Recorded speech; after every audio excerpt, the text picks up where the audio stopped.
Mu mutima w'inyanja ihuza ibihugu bikomeye ku isi hari agace gato gafite imbaraga ziruta uko kagaragara.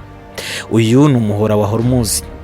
Buri munsi amato arenga 3,000 anyura muri uyu muhora atwara peteroli irenga miliyoni 21 z'utugunguru. Bivuze ko ari hafi 20% bya peteroli ikoreshwa ku isi. Ariko se byagenda bite uramutse ufunze? Ikaze kuri Context Media twumve byinshi kuri uyu muhora ndetse n'ingaruka bikomeje kugira ku isi muri iki gihe cy'intambara ya Amerika na Israel bihanganyemo na Iran.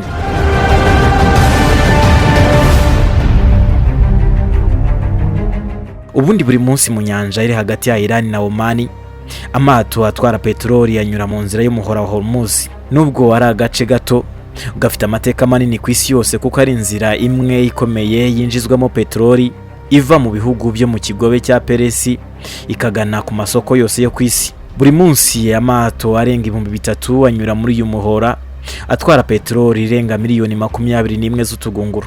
Bivuze ko ari hafi 20% bya peteroli ikoreshwa ku isi. Ibi bituma ibihugu byinshi ku isi bishingira ku mbaraga z'uyu muhora kugira ngo inganda, ubwikorezi, indege n'imodoka bikomeze gukora.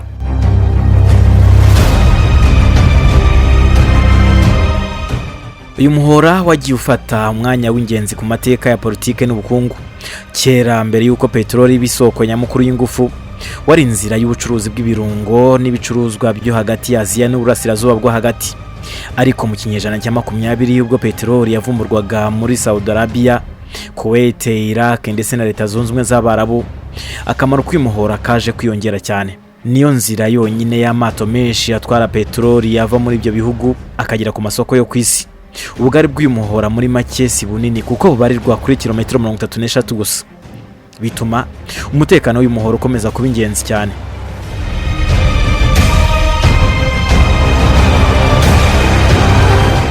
Mu myaka y'igihumbi 1980 intambara hagati ya Iran na Iraq yamaze imyaka 8 yagaragaje ukuntu uyu muhora ushobora guhungabanya ubukungu bw'isi. Amato atwara peteroli yararashwe arangirika kandi impungenge ku ifungwa ry'uyu muhora zateje ubwoba ku masoko yo ku isi. Abashakashatsi mu by'ingufu bavuga ko gufunga uyu muhora burundu byazamura ibiciro bya peteroli ku rwego nibura rungana na 50% cyangwa se hejuru yabyo mu gihe gito cyane. Muri iki gihe hari intambara hagati ya Amerika, Israel na Iran, agaciro k'uyu muhora Hormuz kongeye kugaragara cyane. Perezida Donald Trump kuri we yumvaga ko intambara izamara igihe gito cyane maze uyu muhora ugafungurwa. Kuri ubu uko yibwiraga siko biri, ndetse uyu muhora kuri ubu kabucungwa na Iran mu buryo bukomeye cyane, ndetse ibihugu nka Thailand na Iraq byagerageje kohereza ubwato bwayo mu nzira y'uyu muhora. Ubwa Thailand buraraswa ndetse n'ubwato bwa Iraq nabwo bwararashwe nubwo abenshi batabyemeza. Ibi bigaragaza uburyo uyu muhora ushobora guhagarika amato yose atwara peteroli mu gihe cy'intambara. Ibi ni ibintu kuri Trump yabonye ko bitoroshye kandi ko intambara yafashe iyindi ntera ugereranyije n'uko yibwiraga mbere. Aha niho hatumye yitabaza ibihugu byinshi birimo Ubwongereza, Ubufaransa, Ubuyapani, Korea y'Epfo n'Ubushinwa kugira ngo bafatanye kurinda uyu muhora bityo peteroli ikomeze kunyuraho nta nkomyi. Ibihugu byinshi ariko bikaba byaratinye kuko Iran ifite ubushobozi bwa gisirikare bwo kurasa amato ari kure, gushyiraho ibisasu mu nyanja ndetse no gukomeza kugaba ibitera hariho hose haba hakorera umunyamerika ushobora guhungabanya iki gihugu ku isi yose. Abashakashatsi n'abahanga mu by'ingufu bavuga ko ibi byerekana neza impungenge z'amahanga ku bukungu bw'isi kuko gufungwa k'umuhora wa Hormuz byagira ingaruka zikomeye ku bihugu byinjiza peteroli iva mu Burasirazuba bwo hagati. Abahanga bagaragaza ko intambara cyangwa se gufungwa k'uyu muhora bishobora gutuma ibiciro bya essence, mazutu n'ibindi bikomoka kuri peteroli bizamuka bigahungabanya ubukungu bw'isi yose.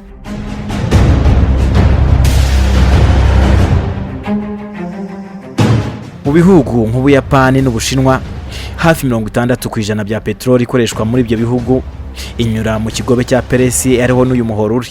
Iyo ufunze ubwikorezi bushobora guhagarara, inganda zigahagarika ibikorwa kandi ibiciro by'ibiribwa bikazamuka kubera ko ubwikorezi buhenze. Abasesenguzi bavuga ko amahanga agomba gukoresha uburyo bwo gufatanya harimo gukoresha amato y'intambara arinda amato atwara peteroli, gushyiraho ibiganiro bya diplomasi hagati y'ibihugu bifitanye amakimbirane no gukurikirana amabwiriza yo gukumira ibitero mu nyanja. Uburyo bwose bwo gufungura umuhora ni ingenzi kugira ngo isi ibone ingufu igiciro cya peteroli kigume uko kiri cyangwa se kidahungabanye na gato, kandi ubukungu bw'isi butazahungabana.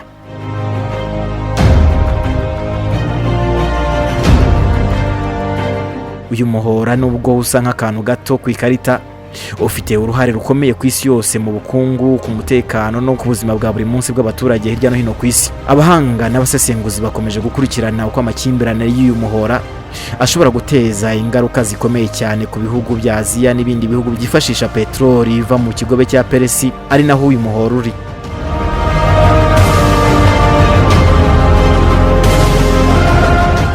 Umuhora wa Hormuz ni inzira y'ingenzi cyane ku isi yose.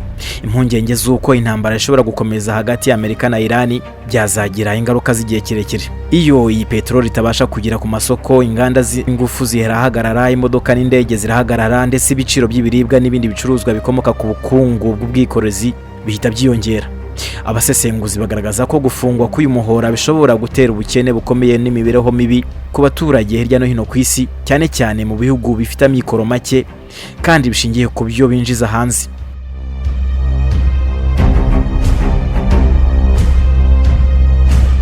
Ibi bihugu byose bifite inyungu zikomeye ku bucuruzi bw'amavuta, ariko byinshi byatinye kwinjira mu ntambara kubera ko Iran ifite ubushobozi bwo kurasa amato ari kure cyane no gushyira ibisasu mu nyanja, bityo kwinjira mu ntambara byagira ingaruka zikomeye ku mutekano w'isi yose. Ubushakashatsi bugaragaza ko ingaruka z'ifungwa ry'uyu muhora zishobora kwiyongera bitewe n'uburemere bw'iyi ntambara ikomeje kugaragaza. Abahanga mu by'ubukungu n'ingufu bavuga ko amahanga agomba gushyira mu bikorwa ingamba zirambye zo gufungura uyu muhora.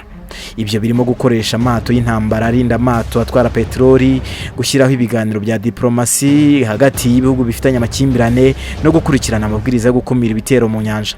Abashakashatsi banasaba gushyiraho uburyo bwo gucunga neza ibikorwa byo gutwara peteroli, kugenzura aho amato ahari hose, no gukoresha ikoranabuhanga rigezweho byo gukurikirana ibinyabiziga by'ubucuruzi mu nyanja.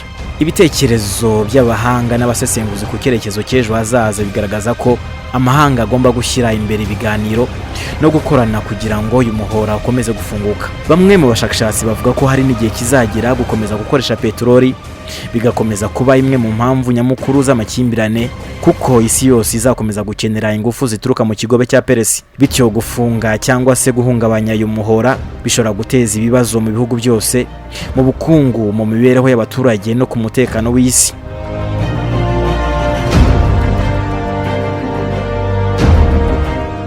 Ubwato bwa Thailand ndetse n'ubwato bwa Iraq byagaragaje uburyo Iran ishobora guhagarika inzira y'amato. Ibi byatumye ibihugu by'isi bigira ubwoba bwo gutwara amato mu gihe cy'intambara ikomeje. Abasesenguzi bavuga ko amahanga agomba gushyira imbaraga mu gukumira ibibazo bishobora gukurura intambara, kandi ko uburyo bwo gufungura uyu muhora ugomba guhuza diplomasi, igisirikare n'ikoranabuhanga.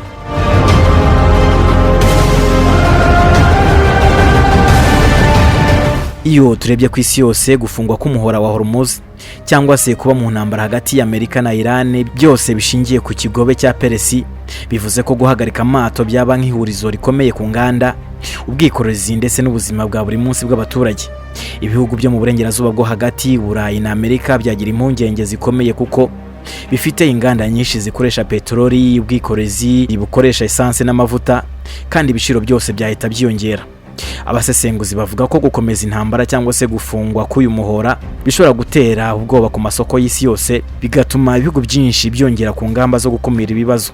Ni nayo mpamvu Perezida Trump yasabye ibihugu byinshi gufatanya mu kurinda uyu muhora, kuko kwirebaho kwa buri gihugu ngo ntacyo byatanga ku mutekano uhamye ku bukungu n'amato yose atwara peteroli ku isi.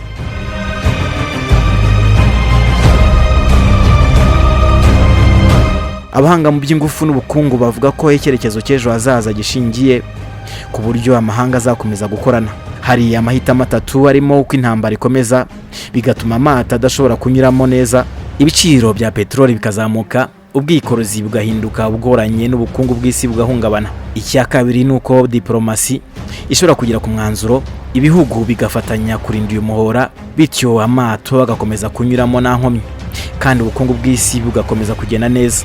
Icya gatatu ni uko iterambere ry'ikoranabuhanga mu by'ingufu n'ubwikorezi rishobora kugabanya ubukene bwa peteroli, nko gukoresha ingufu z'amashanyarazi n'izindi ngufu zisubira, bityo gufungwa k'uyu muhora ntibitume ibiciro byiyongera cyane ku isi.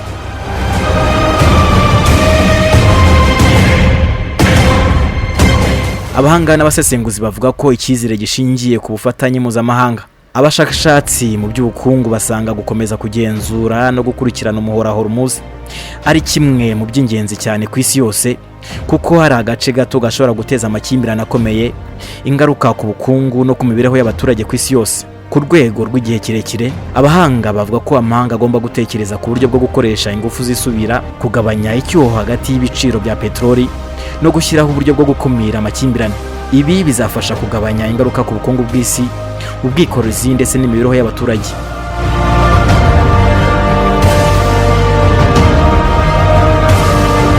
Hari n'icyizere ko mu gihe ibihugu byafatanya kurinda umuhora wa Hormuz, isi yose izabona umutekano w'ingufu, ibiciro bito bya peteroli n'ubukungu bugakomeza kugenda neza.